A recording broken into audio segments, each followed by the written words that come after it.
lagi dalam renungan harian kita bersama saya, Suster Petronella Karo KSCC. Hari ini hari Kamis, tanggal 22 April 2021, hari biasa pekan ketiga Paskah. Bacaan Injil diambil dari Injil karangan Yohanes, bab 6 ayat 44 sampai ayat 51 dengan tema percaya kepada Kristus, kebahagiaan sejati dan hidup kekal menjadi milik kita.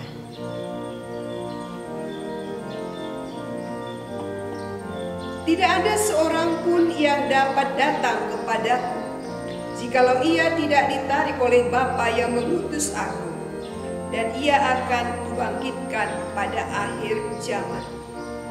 Ada tertulis dalam kitab nabi-nabi, dan mereka semua akan diajar oleh Allah. Dan setiap orang yang telah mendengar dan menerima pengajaran dari Bapa datang kepadaku. Hal itu tidak berarti bahwa ada orang yang telah melihat Bapa. Hanya Dia yang datang dari Allah, Dialah yang telah melihat Bapa. Aku berkata kepadamu, sesungguhnya barang siapa percaya, ia mempunyai hidup yang kekal. Akulah roti hidup. Nenek moyangmu telah makan manna di padang gurun dan mereka telah mati. Inilah roti yang turun dari surga. Barang siapa makan daripadanya, ia tidak akan mati. Akulah roti hidup yang telah turun dari surga. Jika seorang makan dari roti ini, ia akan hidup selama-lamanya. Dan roti yang kuberikan itu ialah dagingku, yang akan kuberikan untuk hidup dunia. Demikianlah Injil Tuhan. Saudara-saudari yang dikasihi Tuhan, jika ditanya, apakah yang kamu cari di dalam hidup? Pasti kita akan menjawab, ya, kebahagiaan. Tapi tahukah kita dari mana asal atau sumber kebahagiaan itu, dan bagaimana cara kita untuk mendapatkannya? Apakah kita bahagia jika semua keinginan kita terpenuhi? Jika kita menjadi orang yang kaya raya, kita memiliki kedudukan yang oke, memiliki suami yang ganteng, istri yang cantik, dan anak yang cakep dan manis, dan lain-lain. Di situkah diletakkan kebahagiaan kita? Atau di mana? Bagi sebagian orang barangkali iya, kebahagiaan ada pada materi, sampai orang mengatakan hepeng do mengatur negara orang. Namun bagi orang beriman, letak kebahagiaan ada pada rasa lapar dan haus akan Allah. Allah adalah harta termahal yang harus selalu dicari dan dimiliki.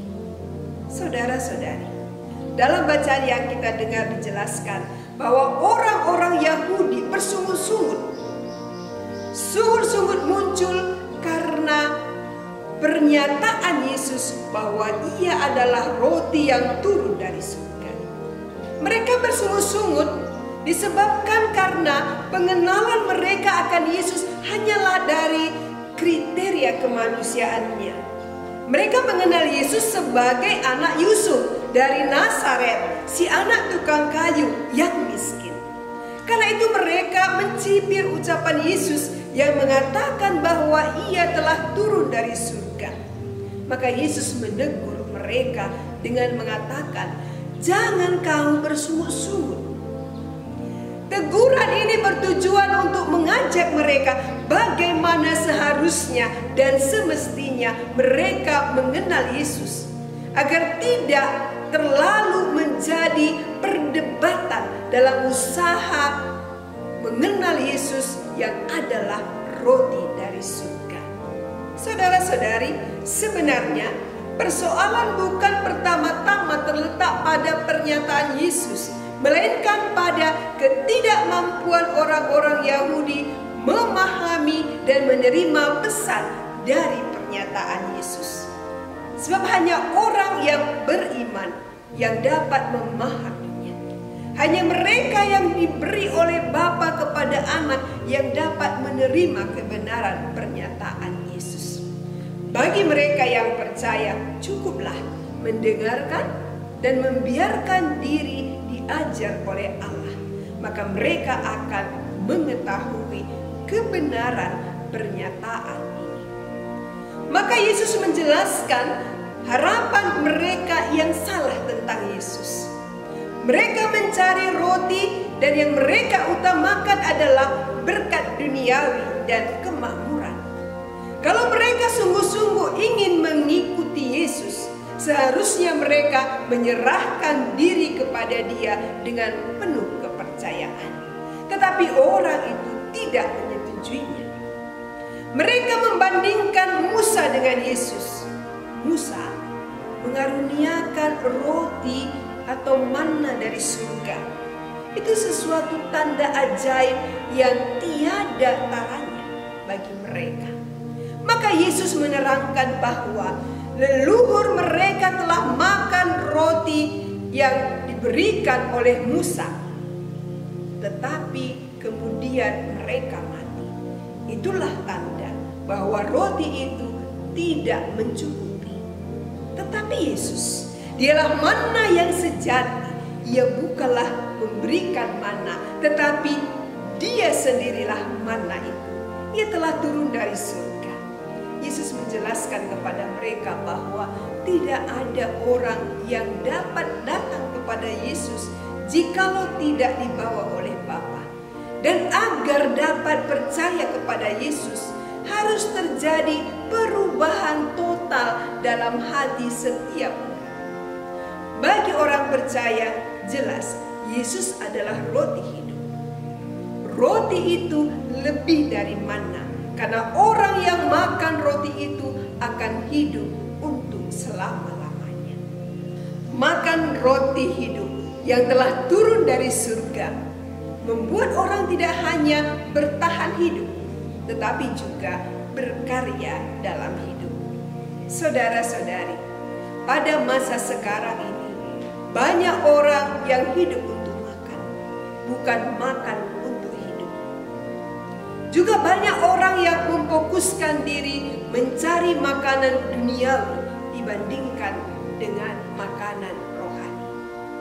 Ada orang hanya mencari Yesus ketika pergumulan dan persoalan menimpa hidupnya.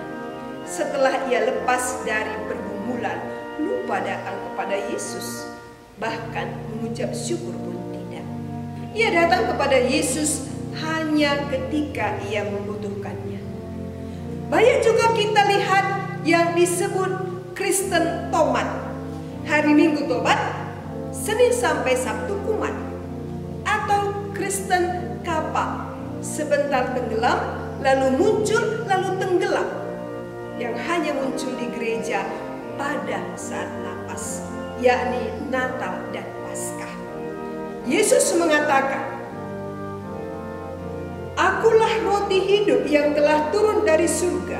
Jikalau seorang makan dari roti ini, ia akan hidup selama-lamanya. Dan roti yang kuberikan itu ialah dagingku yang akan kuberikan untuk hidup dunia." Dari pernyataan ini jelas bahwa hanya dari Yesuslah kita mendapatkan roti yang benar dari surga yang memberi kita hidup yang kekal. Manna memang menyelamatkan bangsa Israel dari kematian karena kelangkaan makanan. Kematian badani dapat dicegah dengan datangnya manna, tetapi kematian rohani masih tetap merajalela. Mereka masih bersungut-sungut, mereka tidak setia di jalan Allah. Tidak ada satupun sumber kekuatan di muka bumi ini yang dapat memberikan kita hidup yang kekal.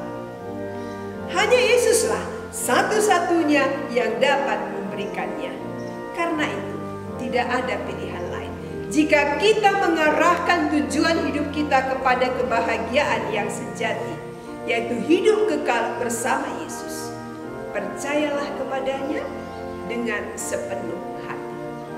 Dengan percaya kebahagiaan sejati dan kehidupan kekal menjadi milik kita. Ketika kita merasa lapar, kita pasti mencari makanan untuk dimakan. Agar kita kenyang, kita memiliki tenaga untuk meneruskan hidup kita. Maka ketika kita menghadapi tantangan, kesulitan dalam hidup, menghadapi segala pergumulan yang ada, melawan godaan yang menjauhkan kita dari Tuhan, carilah Tuhan sebagai roti yang hidup, yang akan memberi kita kekuatan, semangat, dapat menghadapi semua yang terjadi dalam hidup kita, sehingga kita dimampukan mengatasi dan menghadapi semua, dan kita menikmati kebahagiaan dan kehidupan kekal bersama Tuhan. Maka percayalah kepada Kristus, maka kita akan menikmati kebahagiaan dalam hidup di dunia dan kebahagiaan kekal di surga.